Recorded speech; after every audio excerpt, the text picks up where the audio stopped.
Ты к нам пришел служить? Ну что ж, ты дурачок, нарвешься на лопату или колья за мгновение. Здесь каждый день как мерзкий человечий сок, но с яркой болью, страхом, визгом и весельем. У нас уютно, цепи, вот каркас, ловушка, кандалы, а за углом к обеду уже готовы жечь поленья. И не бойся крыс, они чуму разносят, гадят, но милы, а кулертянье в брюхе, сжирай их всех без промедления. Готовь кирку, долбить порода будешь целый день. И помни, тот, кто плохо рыл, идет на угощение. А повар наш, хоть и кривой старик, седой как пень, но вкусный, варит суп из тех, кто без движения. Зарплату хочешь? Ха-ха-ха, у нас смеются впрок. Куда монеты денешь во внезапный миг сожжения? Планируешь спастись, сбежать? Эх, новичок! Ну что ж, узнаешь скоро ты про жертвоприношение. Застал, что спит рабочий где-то, штрафуются вдвойне. Штраф — это в ногу гвоздь, таблетка от безделья. А если вдруг коллега твой заснул в своей броне, раздень его и забери ее себе. У нас тут нету отопления. Молиться хочешь? Странный ты, но нужно тебе в храм. Молчит там только тот, кто в бочке для брожения. Была какая-то святыня, возможно, где-то ходит по рукам. У нас тут байка, что с ней можно пережить сражение. Больные есть, но врач сбежал, должно быть на руках. И с тех пор мы всех больных пускаем на соление. А если кто-то раньше сдох, по ветру развиваем прах, скорбим. Шучу я, в муку их трем и делаем печенье. Все к нам приходят ради славных подвигов и дел. Но добрых тут не держим мы, им нет прощения. Из тех, кто с эльфами в ночи по пьяни песни пел, мосты веревочные вьем вон для того ущелья. Так что входи, тебе мы рады, открыт у нас прием. Здесь каждая часть большого представления. И ты только помни, в башне той, куда ведет подъем, судьбу решит твою хранитель подземелья.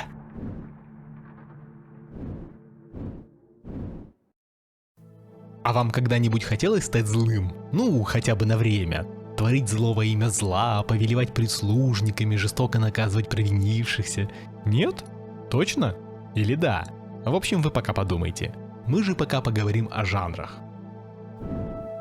Почти у любого произведения, будь то фильм, книга, музыка или игра, есть ярлык. Ужастик, комедия, триллер, симфония, инди-рок, шутер, квест. Подобные классификации помогают ориентироваться в безбрежном культурном море. Они экономят время, дают понять, с чем мы имеем дело, помогают читателю, зрителю или игроку быстро определить, а стоит ли вообще начинать знакомиться. И, что не менее важно, жанры помогают самим авторам структурировать собственную задумку. От них зависят законы мира, способ подачи, механики и даже настроение.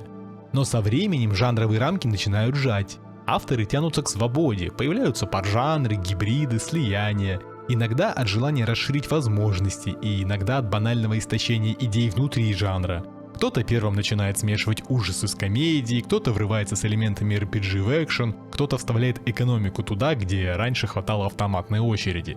Поначалу такие гибриды воспринимаются странно, часто даже в штыки, но потом приживаются, дают всходы и вот уже новые правила и новые классификации. Игровой индустрии все это особенно близко. Если ранние игры можно было описать одним словом аркада, стратегия, гонки, то по мере развития технологий и дизайна появились проекты, с которыми так поступить уже практически невозможно. Они вбирают в себя десятки механик, ломают привычные рамки и отказываются подчиняться одному формату. А бывает и так, что сама игра становится определяющей, с нее начинается новый поджанр и ее имя становится частично нарицательным, как случилось, например, с роуглайк и Metroidvania.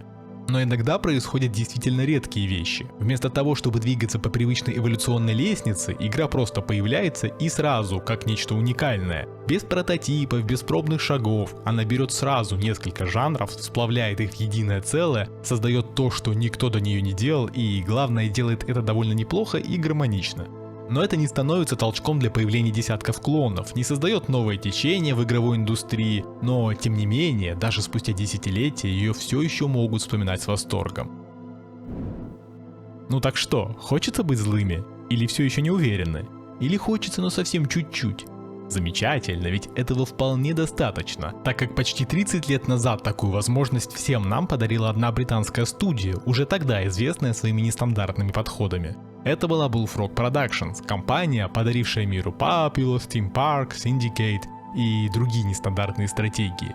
За рулем всего стоял Питер Молинье, один из самых амбициозных и парадоксальных геймдизайнеров 90-х, известный тем, что никогда не боялся обещать невозможное. И иногда это невозможное даже реализовывал. Именно он вынашивал идею игры, в которой игрок не спасает мир, а строит логово зла, чтобы с его помощью этот мир завоевать, покорить и уничтожить. Где не герои побеждают монстров, а игрок сам монстр. Где наказание слуг — это часть механики. Где архитектура и структура собственных владений важнее, чем сила меча. Вдохновлялся он, кстати, настольными играми Dungeons and Dragons, но с зеркальной перспективой. Как это быть не героем, а хозяином подземелья. Так и появилась на свет игра, название которой для вас уже не является интригой, ведь вы определенно прочитали название этого видео. Но все же, называется она Dungeon Keeper. И как это происходило в моей жизни достаточно часто, об этом проекте я слышал, но никогда к нему не прикасался. Более того, за все время мне не попадался ни один скриншот, ни одно видео и ни одна статья. То есть до недавнего времени я совершенно не представлял, что такое Dungeon Keeper. Поэтому ассоциировался он у меня исключительно с постером ко второй части, рассказом подруги о том, что она играла в него в детстве, одним из знакомых, у которого был никнейм Keeper, хотя вряд ли это вообще было связано с рассматриваемой сегодня игрой, ну и собственным довольно скудным представлением о том, что Dungeon Keeper это вроде какая-то там стратегия про зло. Не густо, не правда ли?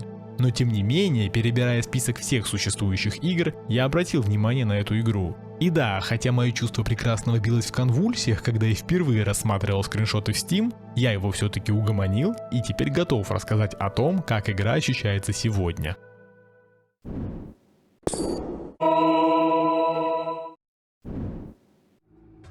Начинается Dungeon Keeper сразу после вступительного ролика, который коротко демонстрирует общую концепцию всего происходящего в игре, а также после выбора соответствующего пункта в главном меню. Когда на экране появляется карта мира с явно выделяющимися областями и единственным доступным для выбора знаменем, становится ясно, что игра поделена на уровни, ну или королевства, прохождение или завоевание которых будет двигать сюжетную кампанию вперед, сам мир погружать во тьму, а закадровый голос, вероятно нашего советника, будет всякий раз в красках сообщать о том, каким мир был ужасно радостным до нашего вторжения и каким прекрасно ужасающим стал после уничтожения и порабощения всех его жителей. В общем, обычные злодейские будни. Всего в игре 20 основных уровней, каждый из которых представляет из себя квадратную подземную область, где на старте будет доступна комната с сердцем подземелья, несколько прислужников, определенное количество золота, ну и возможно уже готовое или даже обставленное подземелье. Все зависит исключительно от стартовых условий уровня, а также задач, которые он ставит перед игроком. Но вне зависимости от этого, глобальной целью в каждом покоряемом королевстве является уничтожение всех сопротивляющихся врагов, которыми являются герои. Люди, эльфы, гномы, феи, волшебники, в общем все те, кто обычно со злом борются, а также уничтожение конкурирующих подземелий, опять же принадлежащих героям, или другому злу, другому хранителю, который параллельно с игроком пытается установить свою власть над королевством. И то, что именно захватывать, с кем сражаться и от кого защищаться, также зависит от проходимого уровня и выставленных на нем стартовых условиях. Первые несколько королевств довольно просты и выполняют роль обучающих, объясняют механики игры, знакомят с имеющимися возможностями и позволяют даже допускать ошибки, которые не приводят к необходимости перепроходить уровни заново. Что касается самого геймплея, то несмотря на мое ошибочное мнение о принадлежности игры к стратегиям, в действительности Dungeon Keeper является представителем редкого жанра игр, а именно симулятор бога, ну или симулятор темного властелина, как в случае с данным проектом. И разумеется, это сказывается на том, что игроку можно, а что нельзя делать. И основным ограничением является невозможность напрямую отдавать приказы своим прислужникам. Нужно куда-то пойти, сделать что-то конкретное или перестать делать что-то ненужное? Увы, тролль или орк не в курсе ваших желаний и требований, ведь вы буквально сидите в башне, подобно Саурону, смотрите сверху вниз и контролируете происходящее. Плюс вы же повелитель зла, а потому вам просто не по статусу общаться с каждой мелкой сошкой в вашем подземелье. Что же тогда делать? Заставить! Для этого просто требуется подхватить необходимого персонажа рукой тьмы, в которую периодически превращается курсор мыши, и бросить в ту зону, где от него что-либо требуется. Ну или наказать, если он делает что-то не то, делает медленно, либо недостоин жить, отвесив ему несколько оплеух той же рукой. Кстати, о том, куда можно скинуть приспешника и чем вообще они могут заниматься. Первое, да и главное, что требуется, когда пытаешься построить подземелье, это откопать коридоры и пещеры для будущих функциональных помещений. В этом специализируются чертята, или импы, которые очень плохи во всем остальном, мгновенно умирают от большинства атак, но никогда ни на что не отвлекаются, если есть что копать, есть что укреплять или есть золото, которое необходимо собрать. А вот если требуется заставить чертенка заняться чем-то для него противоестественным, то просто берем его и бросаем в одну из заранее выкопанных обустроенных комнат, среди которых имеются сокровищница, куда чертята самостоятельно перетаскивают все найденное или добытое ими золото, которое тратится на обустройство подземелья, зарплаты и обучение. Логово, где у всех созданий на стороне игрока будет располагаться собственное лежбище, на котором они восстанавливают свое здоровье, ну или просто бездельничают. У всех, кроме чертят, они бездомные. Курятник, ну или питомник, где без остановки будут появляться новые цыплята. Пища для всех созданий под началом игрока. Для всех, кроме чертят, они не питаются. Библиотека, где происходит изучение заклинаний, которыми напрямую пользуется сам хранитель, то есть игрок в рамках каждого отдельного уровня. Спортзал, ну или тренировочная комната, где происходит прокачка всех имеющихся созданий и даже чертят. Мастерская, где производятся различные ловушки и двери. Тюрьма, в которую можно посадить провинившихся или агрессивных приспешников, либо взятых в плен врагов, где они могут умереть или стать скелетами, частью армии хранителя. Пыточная, где заключенных можно пытать, убеждая перейти на свою сторону, узнавать от них секреты расположения вражеского подземелья, которое будет отображаться на карте, ну или просто дождаться их кончины, что приведет к появлению лояльного привидения. Кладбище, куда чертята будут относить все трупы погибших союзников и врагов, из которых с определенным шансом может получиться дружелюбно настроенный вампир. Храм, в котором своих прислужников можно избавлять от пагубного влияния хранителя-конкурента, лечить от болезней, ну или приносить их в жертву. Бараки, которые по задумке созданы для того, чтобы формировать в них отряды созданий, брать одного из них под контроль и идти в атаку, но мной они использовались как место, куда можно было поместить уже полностью прокачанных приспешников. Охранные посты, на которые можно поместить определенных созданий, но я нашел им лучшее применение – использовать их как баррикады, чтобы вражеские создания или герои не могли пробраться на захваченную мной территорию, которая граничит с водоемом. Мосты, с помощью которых можно преодолевать воду или лаву, ну и продолжать захват территории. Ну и комнаты для привлечения новых прислужников, которые преимущественно должны переходить из армии вражеского хранителя. Почему должны? А я вот не уверен, что эта комната работает, ну или эффективно. Сколько бы времени мои создания не несли в ней караул, сколько бы денег из казны не тратили, ни разу не наблюдал, чтобы случался хоть сколько-нибудь минимальный наплыв новых рекрутов. Но вот другой хранитель, управляемый самой игрой, регулярно старался моих созданий переманить, из-за чего те большую часть времени проводили в храме, прочищая свои собственные мозги. Также стоит отметить, что построенные комнаты обладают параметрами эффективности, на которые влияют размер помещения, защищенность его стен, наличие двери, а также наибольшая приближенность к квадратной форме. Да, выкопать можно комнату абсолютно любую, но наиболее эффективными будут квадратные, с укрепленными стенами, одним проходом и крепкой дверью. Впрочем, если окажется, что помещение уже маловато для дальнейших задач, то игра об этом великодушно сообщит. Но, как вы уже поняли, все манипуляции с подземельем и развитием созданий требуют денег, а именно золота. И добыть его можно несколькими способами.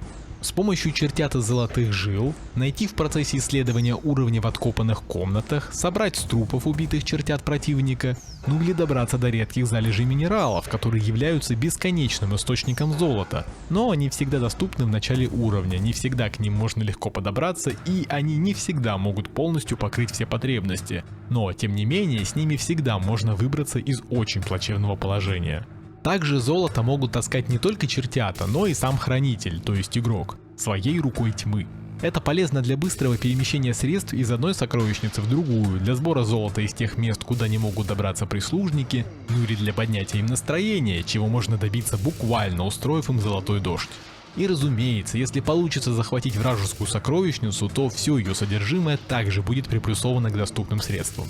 А еще золото тратится на способности хранителя. Каждое применение затрачивает фиксированную сумму, а если зажать левую кнопку мыши и зарядить способность, то ее эффект будет значительно сильнее, но и стоимость тоже вырастет. Это и является своеобразным останавливающим фактором, не дающим полагаться только на способности, игнорируя всю остальную часть игры, связанную с развитием подземелья и собственной армии.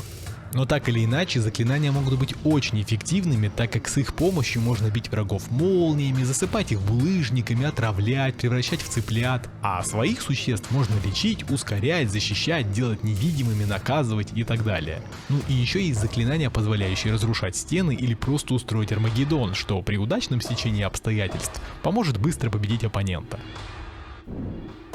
Кстати, чтобы победить вражеского хранителя, вовсе не обязательно полностью побеждать всю его армию или захватывать все подземелье. Достаточно уничтожить его сердце. А вот то, как это будет осуществляться, через неожиданную атаку в начале, кровопролитное столкновение в конце или организованную скрытную операцию, игрок вправе решать самостоятельно. Но опять же с оглядкой на имеющиеся возможности в рамках уровня. Кроме того, сердце подземелья есть у подконтрольного хранителя, а потому оно является ключевой целью как для вражеского, так и для героев, которые будут стараться постоянно нападать, разрушать стены, захватывать комнату, бесконечно убивать чертят и продвигаться вглубь. И, чтобы этому помешать, можно использовать ловушки и двери.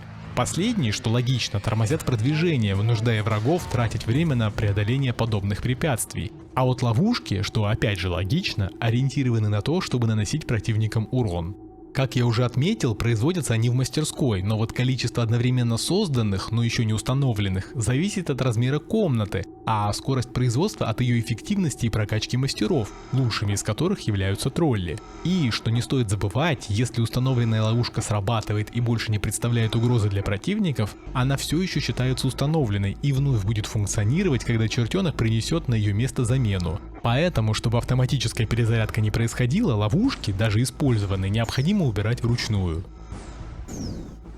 Но чтобы отразить атаки врагов, можно полагаться не только на ловушки и собственную армию, но и бонусы, которые можно встретить в процессе многочисленных раскопок. Так можно поднять уровень всем своим существам, возродить кого-то поверженного, получить еще одного бойца, мгновенно укрепить все свои стены или перенести желаемого персонажа на следующий уровень, чтобы с его помощью получить какое-никакое преимущество. Такие бонусы довольно сложно найти, они есть не везде, а потому попадаются редко и случайно, но после победы ничто не мешает полностью перекопать весь уровень и найти все имеющиеся на нем тайнички.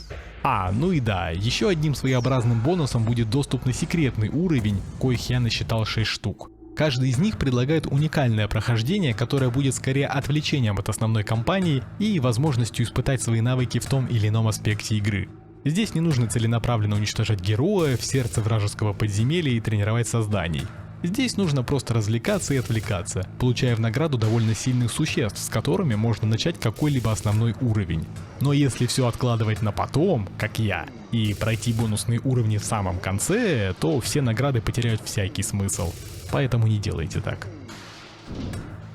Что касается боевой системы, то она частично напоминает стратегии в реальном времени, но с некоторыми отличиями. Во-первых, у игрока нет простой возможности отметить необходимых ему существ и указать им цель для движения, атаки или взаимодействия. Их можно либо направлять при помощи одного из заклинаний, либо в индивидуальном порядке брать рукой тьмы и сбрасывать туда, где им надобно находиться в тот или иной момент. С одной стороны, это несколько усложняет процесс взаимодействия, с другой же позволяет за несколько секунд переместить войска, спасти создание из затруднительного положения, подбросить подкрепление, или отправить раненых лечиться.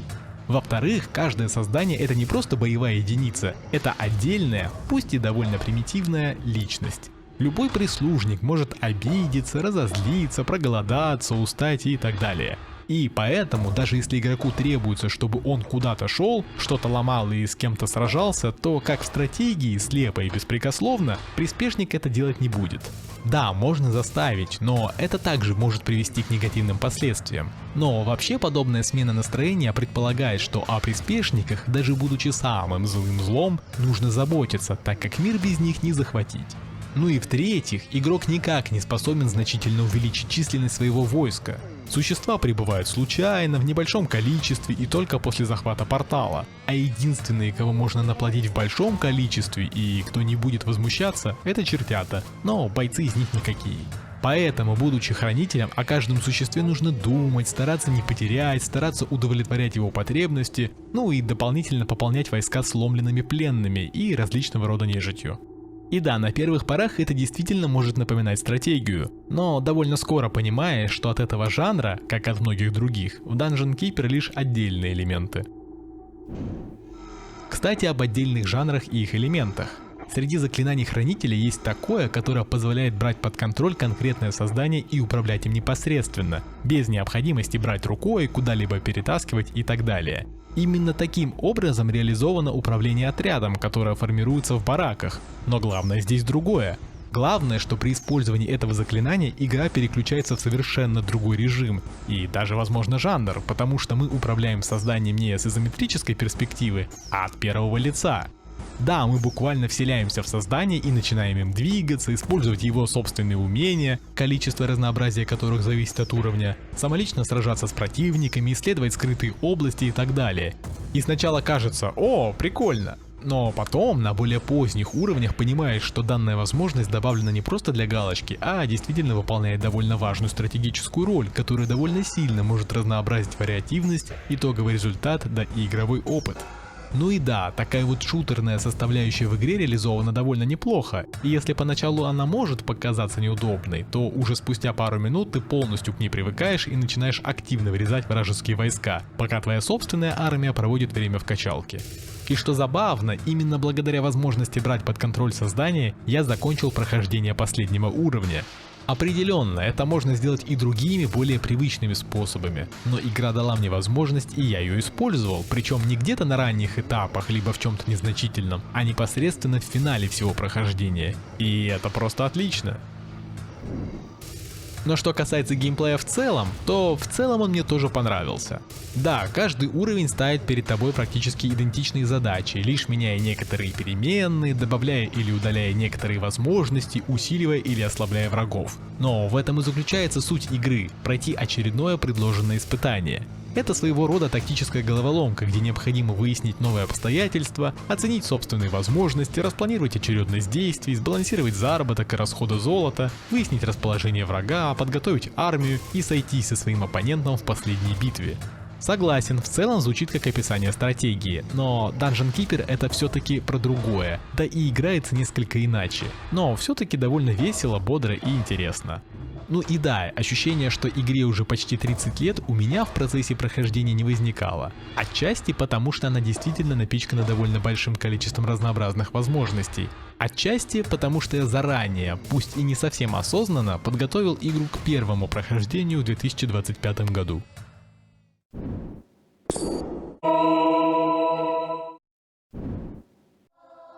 Первое, что я стараюсь сделать, когда знакомлюсь с новой для себя, но тем не менее старой игрой, это выставить подходящие настройки экрана, чтобы игра нормально отображалась в высоком разрешении, ну и добавить в нее русский язык, если это возможно, путем установки русификатора текста, ну или даже полноценной озвучки. И что касается Dungeon Keeper, то я заранее знал, ну или предполагал, что обоим этим моментам требуется уделить внимание, поэтому еще до первого запуска я занялся поиском необходимых и, возможно, существующих решений. И как оказалось, не зря. Выяснилось, что существует комплексное решение, которое называется Keeper FX, ну или Keeper Fan Expansion, установка которого не просто решила все проблемы с отображением игры, но также позволила добавить текст и озвучку на русском языке. Меня это вполне устроило, я установил данный, как мне показалось, фикс, ну или патч, запустил игру и долгое время не особо вникал, а действительно ли Keeper FX влияет только на настройки экрана и возможность выбора языка. Но, как оказалось в один из ключевых моментов моего прохождения, а также после того, как я начал готовиться к данному обзору, это не просто патч или фикс. Keeper FX это фанатский ремейк, ну или движковая замена для оригинального Dungeon Keeper, созданная на основе реверс-инженеринга и с нуля переписанных частей движка. Это не просто фикс или патч, это полноценный реализационный слой, который запускает игру на современных операционных системах без костылей и эмуляторов, устраняя технические ограничения оригинального движка, такие как разрешение экрана, скорость игры, отсутствие поддержки колеса мыши, добавляет новые возможности, такие как редактор карт, дополнительные горячие клавиши и выбор языка, а также исправляет ошибки, которые были допущены разработчиками оригинального Dungeon Keeper и впоследствии не были исправлены на официальном уровне, но при этом позволяет отключить все опциональные улучшения, которые выходят за рамки игры 1997 года. Другими словами, Keeper FX это современный способ играть в Dungeon Keeper так, как будто он вышел сегодня, но все еще в стилистике 90-х с оригинальными механиками и уже без каких-либо проблем с совместимостью. И потому, если у кого-то сейчас возникнет желание познакомиться с Dungeon Keeper, то у него будет как минимум 3 пути. Установить оригинальный проект 97 года, который вполне можно запустить и пройти, но придется мириться с очень многими нюансами, характерными для старых игр, ну или пытаться устранить их часть самостоятельно. Найти где-то так называемую сборку, основанную на KeeperFX, которая будет полностью работоспособной и готовой к запуску. Или самостоятельно загрузить файлы KeeperFX с сайта сообщества и интегрировать их в оригинальную игру, что совсем не сложно, а пример того, как это можно сделать с игрой, купленной в сервисе Steam, я подробно описал на своем сайте, ссылка на который имеется в описании к этому видео. В общем, KeeperFX действительно отличный способ освежить игру, а потому я считаю, что мне очень повезло наткнуться на него перед прохождением, так как это позволило мне даже не сталкиваться с частью проблем, которые он устраняет, да и взаимодействие с игровым процессом, который, как я уже отметил, довольно неплохо ощущается даже сейчас, прошло значительно комфортнее, чем могло бы пройти. А потому, если вас игра все же заинтересует, я категорически не советую KeeperFX игнорировать, так как все дополнительное вполне можно не использовать, но все базовое будет работать значительно лучше, ну или вообще работать, чем оригинальная версия, увы, похвастаться не может.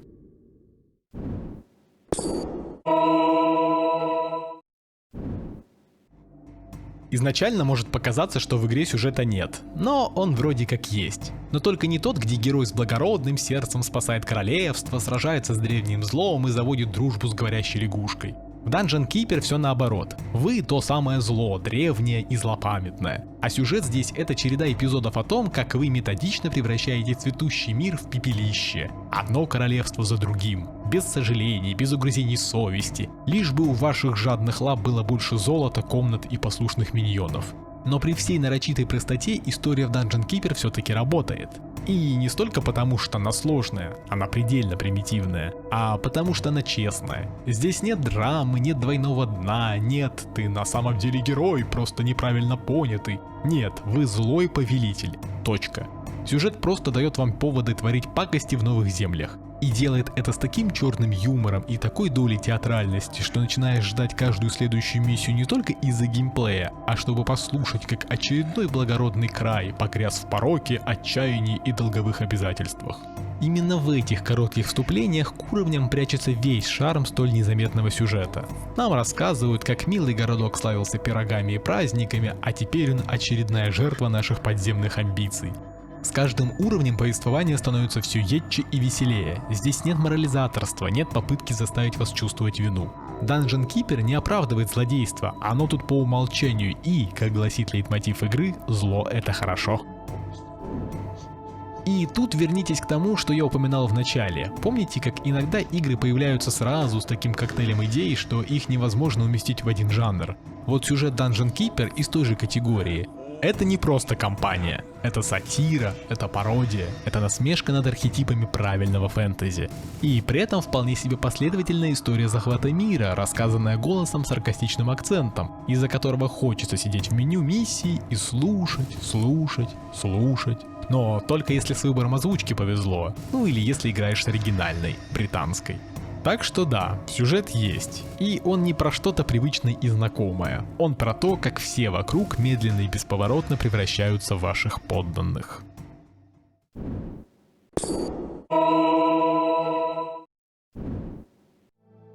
Первая реакция человека, которому я показал, во что играю, была «Фе». Но уже спустя пару мгновений она сменилась на хотя вроде миленько». И пожалуй, этого было бы достаточно, чтобы описать визуальный стиль и графику в Dungeon Keeper, но все-таки выскажусь о собственных наблюдениях и ощущениях. Ну да, реакция стороннего наблюдателя была вполне оправдана, ведь, буду честен, у меня были примерно схожие первые впечатления.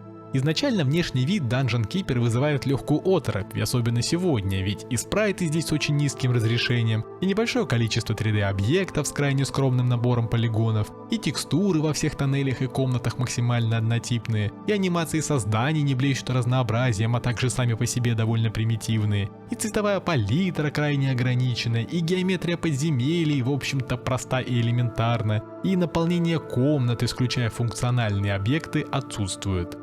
Однако, несмотря на это, взгляд довольно быстро начинает цепляться за мелочи, а потому первое ощущение простоты и пустоты постепенно сменяется сознанием, что в игре все на своих местах. Гармонично, органично, ну и качественно, чего уж там.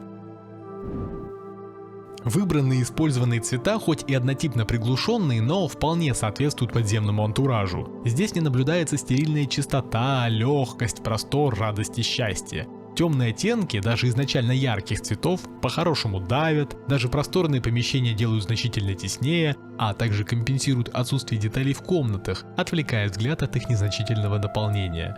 Кроме того, выбранный визуальный стиль не мешает, а наоборот, даже помогает отличить захваченные территории от свободных или занятых противником. И это особенно важно в подобной игре, где довольно часто возникают моменты, когда просто нет возможности остановиться и что-то обдумать, а принимать решения нужно практически моментально, подстраиваясь под сложившуюся ситуацию, изменившиеся условия и правила. Начав обустраивать комнату, можно обратить внимание, что ситуация с восприятием внешнего вида меняется в лучшую сторону.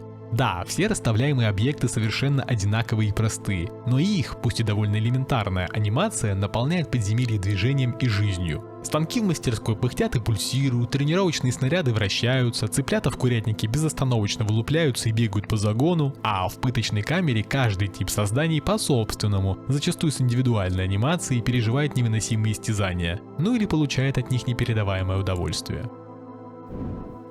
Кстати, что касается моделей приспешников, то несмотря на их простоту, которая не так сильно бросается в глаза при изометрической перспективе, в них довольно просто читаются общая карикатурность и гротескность. Они не пугают, не отвращают и не вселяют ужас. Они уродливы, зачастую непропорциональны, местами нелепы, где-то даже ущербны и смешны. И, как мне кажется, в этом была намеренная задумка авторов. Ведь мы смотрим на них не своими глазами, не глазами героев, которые с ними сражаются и защищают от них мирное население, а глазами хранителя. Темного повелителя, для которого они примитивные, глупые, бесполезные, тупые и беспомощные шестерки, являющиеся не личностями, а исключительно инструментами для достижения его амбициозных и коварных целей. Они его раздражают, смешат, бесят, но совершенно не пугают. Игрок видит их его глазами, а потому должен испытывать схожие эмоции и чувства. А еще, буквально спустя несколько минут после начала игры начинаешь обращать внимание на то, что, несмотря на общую по современным меркам простоту и примитивность, в игре неплохо поработали над освещением. Фотографы и видеографы могут подтвердить, насколько это важно, и что даже не самое красивое и фотогеничное место можно представить в лучшем ключе, если просто правильно выставить и использовать свет. И в Dungeon Keeper над этим аспектом потрудились, можно даже сказать, на славу. В изометрической перспективе все плюс-минус статично. Комнаты освещают исключительно факелом на колоннах, свечи и свечение, исходящее от руки тьмы. Но стоит ударить молнией, ну или пробежаться по подземелью, управляя своим миньоном, так в глаза сразу бросается, что источники света, такие как эффект от способностей, заклинаний, лава, сердце подземелья, в самом деле работают и действительно освещают. Тогда как движение по темным коридорам, где нет даже намека на огонь или магию, это действительно движение по темным коридорам. И раз уж заговорил об эффектах, то в игре их реализовано огромное количество, как графических, так и анимационных. Брызги крови, разлет плоти созданий при взрыве их тушек, летающие мухи вокруг зараженных, уникальное оформление лежбищ каждого из типов прислужников, туман на кладбище возле портала, рябь на воде, бурление всполохи лавы, переливы золота в сокровищнице, игра пламени факелов и свеч, ну и так далее. Помимо того, что это добавляет живости всему происходящему, несмотря на общий мрачняк и злость, все эти мелочи делают игру невероятно уютной, теплой и, да, миленькой. Если же взглянуть на Dungeon Keeper более пристальным взглядом, взяв под контроль прислужника и переключившись в режим от первого лица, то плачевнее ситуация не становится. Наоборот, это дополняет атмосферу, а наличие сводов пещер над головой, возможность самолично двигаться по узким тоннелям и разглядывать пикантные рисунки на стенах подземелья в очередной раз подчеркивает тот факт, что игра про зло и мрак, а потому должна быть злой и мрачной. А еще в зависимости от того, какое создание взято под контроль, зависит то, каким мы видим этот мир. Управляем драконом, поверх картинки наложится грязный сероватый фильтр с эффектом старых кинолент. Играем за вампира, получаем красный фильтр поверх всего и даже интерфейса. Играем за порабощенного героя? Ну, тут уж извините, ничего не меняется. Другими словами, управляя тем или иным созданием, мы начинаем смотреть на мир уже их глазами, но при этом оставаясь хранителем, а потому цветовая палитра, конечно, претерпевает изменения, но коллеги захваченного прислужника более ужасающими или менее нелепыми не становятся. И, конечно же, огромное спасибо стоит сказать KeeperFX, который, помимо всего мною ранее перечисленного, пусть и незначительно, но перерабатывает некоторые объекты. Где-то чуть-чуть повышает четкость, где-то слегка добавляет дополнительных пикселей. Если сравнивать получившийся результат с оригинальной игрой, то разница вроде и минимальная, но в сочетании с поддержкой высокого разрешения экрана и возможностью отдалить камеру, общее восприятие картинки становится значительно лучше, хотя оригинальная задумка авторов, стиль, атмосфера и все остальное остаются прежними. А вот интерфейс, как это ни странно, максимально простой, понятный и интуитивный, а потому совершенно не требует какого-либо привыкания, ну или времени на освоение. Все взаимодействия осуществляются из боковой панели, где помимо миникарты имеются 5 вкладок, в которых отсортированы доступные постройки, заклинания, изделия мастерской, прислужники, а также отображается некоторая системная информация, такая как время до зарплаты, время до окончания исследования, время до окончания производства и так далее. Полноценная карта тоже достаточно удобная. Ее невозможно приблизить, но при наведении курсора на определенную область ее можно посмотреть под лупой, а кликнув по ней, мгновенно переместить камеру в эту зону уровня. KeeperFX также внес в интерфейс некоторые изменения, но очень незначительные и тем не менее удобные и полезные. Ну а подводя итог касательно графики и визуального стиля, хочется отметить, что меня, когда играю в игры, не особо волнует, когда они были выпущены, кем были сделаны, за какие деньги, в какие сроки и так далее. Весь имеющийся вокруг них бэкграунд, если он уже не был мне известен, я, если это мне интересно, узнаю уже после того, как игра пройдена, и о ней уже сложилось собственное, не смазанное и не навязанное ничем впечатление. По этой причине графику и общий стиль игры я оцениваю не с точки зрения используемых при разработке возможностей технологий, а с точки зрения того, насколько она была грамотно интегрирована в проект, насколько сильно подходит происходящему, уместны ли те или иные приемы, а также создает ли она необходимое настроение и усиливает ли эмоции. И да, в Dungeon Keeper, несмотря на возраст, примитивность и прочие негативные или спорные моменты, все на своих местах. Сегодня, что касается внешнего вида, игра вполне неплохо воспринимается, но не как что-то великое и значимое в прошлом, даже если она таковой когда-то считалась, а как своеобразный, простенький, но стильный инди-проект, где главной задачей разработчиков было реализовать интересный и захватывающий геймплей, а не удивлять игрока живописными видами или передовыми технологиями.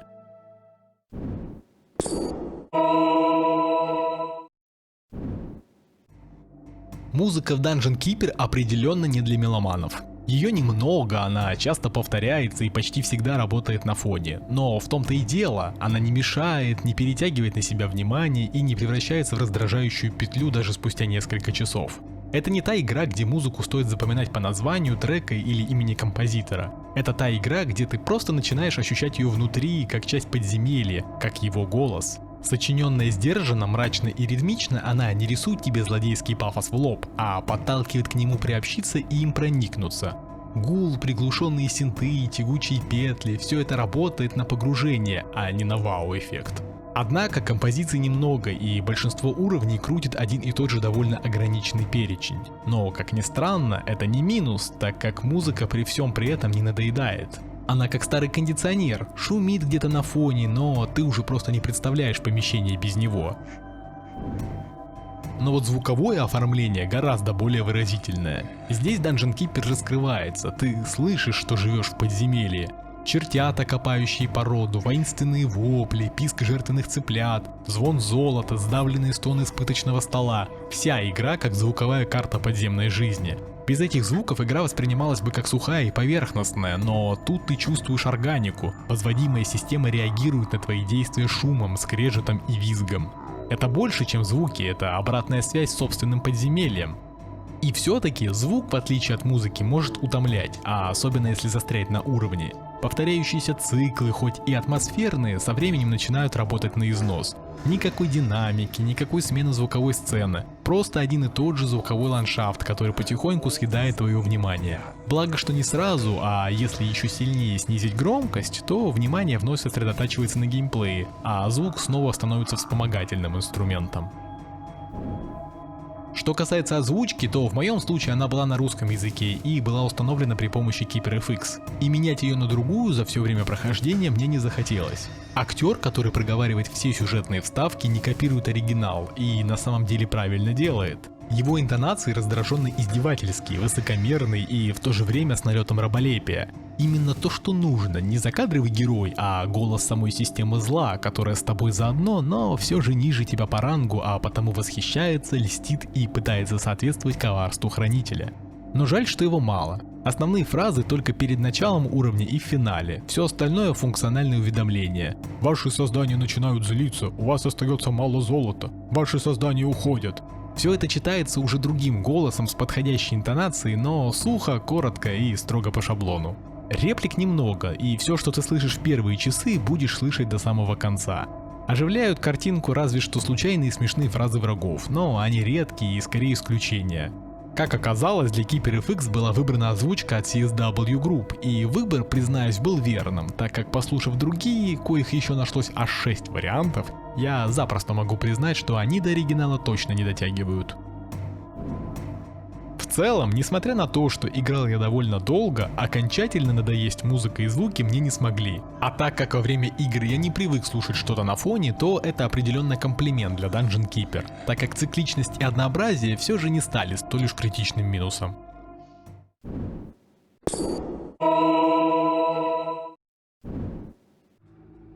Тем не менее, минусы у Dungeon Keeper есть, как собственно и у любой другой игры. А потому, чтобы обозначить их для новых игроков и снять розовые очки с некоторых бывалых, перечислю все, с чем мне пришлось столкнуться в процессе прохождения. И что сегодня может показаться неудачным, неудобным или спорным решением, способным оказать негативное воздействие на игровой опыт.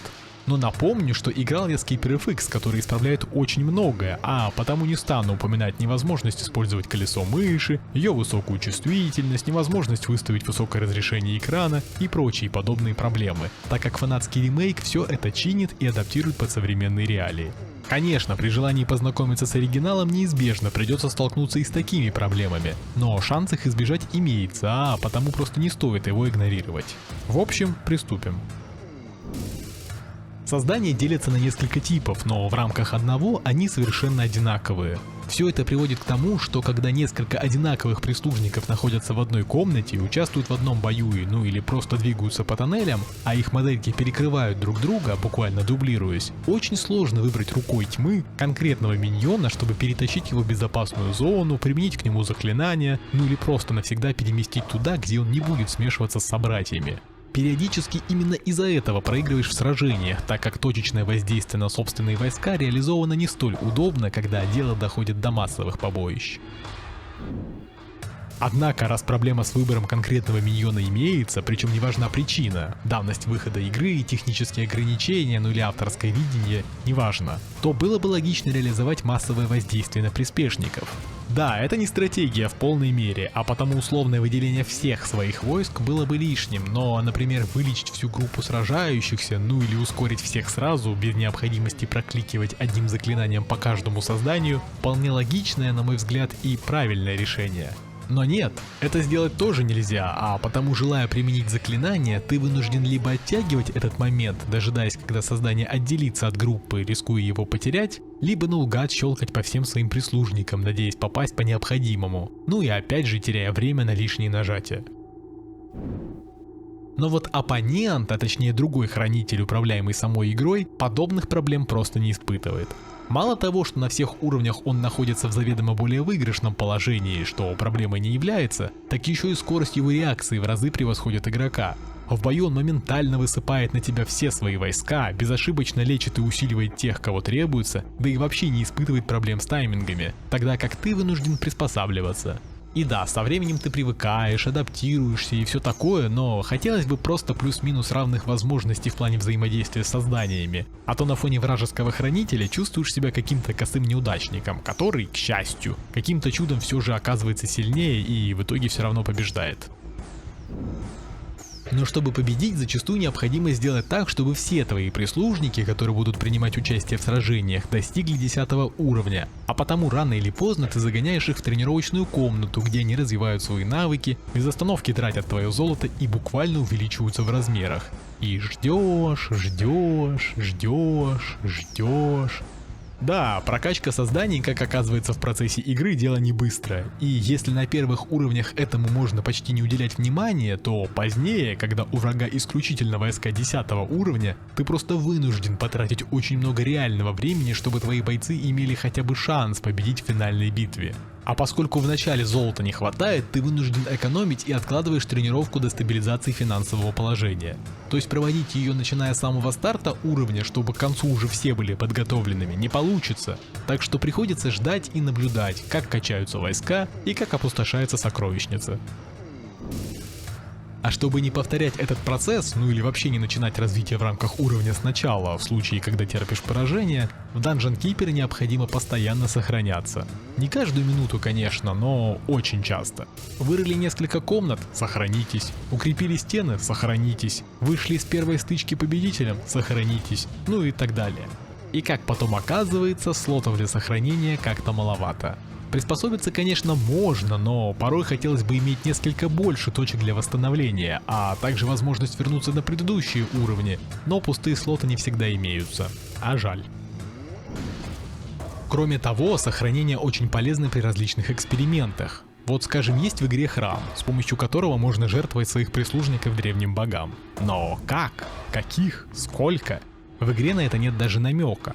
Поэтому ты либо вынужден удариться в эксперименты, умерщвляя в случайном порядке всех своих созданий, ну либо игнорировать эту механику, так как войска не бесконечны, а в Dungeon Keeper каждый приспешник имеет значение. Да, можно найти гайд, изучить рецепты и так далее, но если вы забыли, ну или еще не в курсе, я изучаю игры самостоятельно, обращаясь к различным руководствам только в самом-самом крайнем случае, когда прохождение просто стопорится и дальше не идет. И в Dungeon Keeper такой необходимости не возникало. Поэтому, решив сэкономить время, я просто ограничился жертвоприношением чертят, что позволяло мне увеличить их численность до каких-то неприличных значений. Я вот подумал, а может рецепты для храма опять были в каком-то бумажном руководстве, которое поставлялось вместе с диском? Напишите в комментариях, если это действительно было так. Кстати, в обзоре на Fallout я отмечал, что несмотря на изометрическую перспективу, в игре нет возможности поворачивать камеру, чтобы взглянуть на сцену под другим углом и упростить взаимодействие с предметами за различными препятствиями. И тогда в комментариях у меня спросили, а в каких играх, в частности ролевых, это вообще есть? Этот вопрос остался без ответа, так как приводить в качестве примера более современные аналоги я не считаю чем-то зазорным или неправильным, но не уверен, что так же считают интересующиеся. Да, я мог бы вспомнить первый The Sims, где это было реализовано, но он вышел только через 3 года после Fallout, а потому данный пример опять же мог показаться неподходящим. И к чему это я? А к тому, что в Dungeon Keeper, в игре, которая также выполнена в изометрическом стиле и которая вышла на полгода раньше Fallout, камеру можно запросто вращать, что в оригинальной версии, что в Keeper FX. А потому даже в те годы это можно было реализовать. Но почему же тогда я рассказываю об этом в разделе с минусами? Ну, дело в том, что после того, как выходишь из режима управления прислужником, возвращаясь к изометрии, положение камеры каждый раз слетает. То есть оно не запоминается игрой и требует постоянной корректировки. Сделать это несложно, нужно всего лишь дотянуться до кнопок Delete и Page Down, либо заняться их переназначением. Но, на мой взгляд, это все-таки минус. Небольшой, но все же. А еще каждый тип созданий по умолчанию предпочитает проводить свободное время в определенной комнате. Колдуны стремятся в библиотеку, скелеты тренироваться, вампиры переманивать созданий врага, госпожа предпочитает, чтобы ее непрерывно пороли в пыточной, а вот привидения моментально стремятся в храм. И вот последние своей привычкой очень мешают играть, так как они проводят в храме 95% времени, занимают слоты и мешают другим созданиям избавляться от влияния вражеского хранителя, лечиться или поднимать себе настроение. Поэтому только ради них приходится строить сторожевые посты и размещать их там, но не из-за какой-либо хитроумной тактики, а чтобы просто не мешались. Ну и все в целом. Багов, ошибок, вылетов и прочих технических проблем не встретил, но за это, вероятно, стоит поблагодарить команду Keeper FX, которая за пару десятилетий довела базовый функционал игры до совершенства. Но если будете его игнорировать, то возможно испытаете большее количество проблем, с которыми я просто не столкнулся.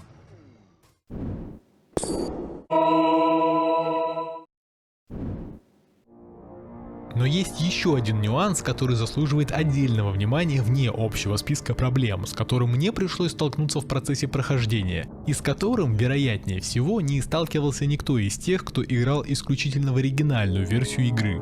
Итак, в чем же дело? А дело в том, что Keeper FX, как я уже отмечал, исправляет абсолютно все ошибки игры. Ну, как минимум те, которые удалось обнаружить. Так вот, в оригинальной игре был сломан искусственный интеллект противника, а потому вражеский хранитель был довольно ленив, не отличался какой-то выдающейся тактикой, не стремился развивать свое подземелье, а его прислужники зачастую просто стояли и ничего не делали. И несмотря на это, игра оставалась проходимой, такой же интересной, возможно даже более комичной, но тем не менее сломанной, о чем большинство игроков даже не подозревали. Но в момент, когда началась разработка Keeper FX, причастные к данному проекту разработчики начали выявлять огромное количество проблем и методично их исправлять, делая игру еще более интересной, но вместе с тем она становилась все сложнее и сложнее. В конечном итоге, когда большая часть проблем и ошибок была устранена, базовая сложность Keeper FX стала значительно выше, чем у оригинальной игры, из-за чего появилось мнение, что Keeper FX это в первую очередь модификация для Dungeon Keeper, а не комплексный фикс для него. Но это мнение было ошибочным, так как базово Keeper FX ничего не добавляет, не модифицирует, а только исправляет ошибки, недочеты и проблемы с совместимостью, предлагая игру в том виде, в котором она изначально планировалась. И знаете, в какой момент я все это узнал и вычитал? В момент, когда уже целые сутки я не мог пройти 16-ю по счету миссию, где каждый раз снова и снова, опять и опять я терпел поражение за поражением, не успевая ни развить свое подземелье, ни накопить необходимое количество золота, ни разведать территорию, ни прокачать приспешников, ничего. И в конце концов, не понимая, в чем заключается проблема, я начал искать информацию. Вот тогда я и понял, что Keeper FX не просто настройки экрана адаптирует и выбор языка добавляет. Тогда я узнал все, что рассказал вам ранее, и об исправлении ошибок, и о дополнительных функциях, и о том, что это не просто фикс, а по сути ремейк на новом движке. В общем, я узнал все, включая то, что игра стала сложнее, просто из-за того, что ее починили. Но вы думаете, что это как-то помогло пройти 16-ю миссию? Конечно же нет. Я еще целые сутки пытался ее пройти, применял различные тактики, менял свой подход к развитию, пробовал ранние атаки на врага, пытался брать все в свои руки и уничтожать его от первого лица, но тщетно. Я снова и снова начинал сначала, либо откатывался к предыдущему сохранению. И в процессе многочисленных попыток я начал строить теории, почему же именно данная миссия оказалась столь сложной. Но, как я уже сказал, усложнилась вся игра. А проблемы с 16-й миссией связаны с тем, что перед тем, как выпустить оригинальную игру, разработчики тестировали ее, то есть я надеюсь, что ее тестировали, на предмет прохождения, но со сломанным искусственным интеллектом. Под это были подбиты правила уровня, стартовые условия, поведение противников и так далее. Но потом создатели Keeper FX все починили, но даже не пытались менять уровни, ведь они это даже не планировали. И получилось так, что исправленный искусственный интеллект в сочетании с условиями конкретно 16 уровня привел к тому, что данный этап прохождения стал просто невероятно сложным. Впрочем, даже понимание того, из-за чего уровень оказался таким сложным, не особо помогало мне его пройти. И единственное, что я так и не попробовал, это откатиться к предыдущему уровню и попытаться найти бонус на перенос одного из созданий. Возможно, будь я менее принципиальным и менее настойчивым, с прокачанным прислужником все оказалось бы проще, но нет. Играя в Dungeon Keeper, да и вообще в подобные игры первый раз, установив Keeper FX, заранее не зная о том, что требуется сделать, а также не будучи готовым к столь резкому скачку сложности, пройти 16 уровень с первого раза, ну или хотя бы за вменяемое количество времени, скорее всего не получится. Но спустя 2 суток я все-таки его одолел. Спустя несколько десятков, а может сотен попыток, спустя столько же сохранений и еще большее количество загрузок, спустя все возможные тактики и стратегии, я все-таки завершил 16 уровень. И я ума не приложу, как и сколько будете проходить его вы, если захотите познакомиться с Dungeon Keeper сегодня. Ну а все оставшиеся уровни я прошел либо с первой, либо со второй попытки. Они определенно значительно проще 16-го и практически не испытывают нервную и выдержку на прочность, просто предлагая интересные испытания с понятными целями и реалистичным временем на развитие, разведку, подготовку и финальное сражение. Или они показались мне простыми после того, как я прокачал свои навыки на 16-м. Кто знает.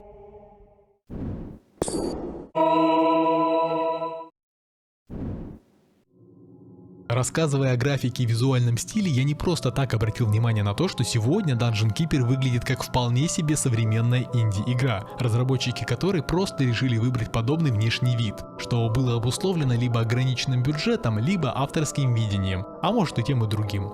И это говорит о том, что, во-первых, сегодня могут выходить выглядящие подобным образом игры, во-вторых, они могут пользоваться популярностью, в-третьих, визуальный стиль в них вторичен, а в центре внимания находится геймплей, который должен быть действительно цепляющим и увлекательным, чтобы графику, особенно если она не вызывает восторга, было значительно проще игнорировать или принимать.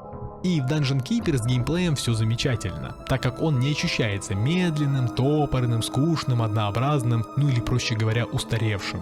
А благодаря Keeper FX игра лишается возрастных проблем и прекрасно работает на современном оборудовании, использует возможности актуальных устройств ввода, ну и работает стабильно и правильно, как никогда ранее и уж тем более в момент релиза не работала.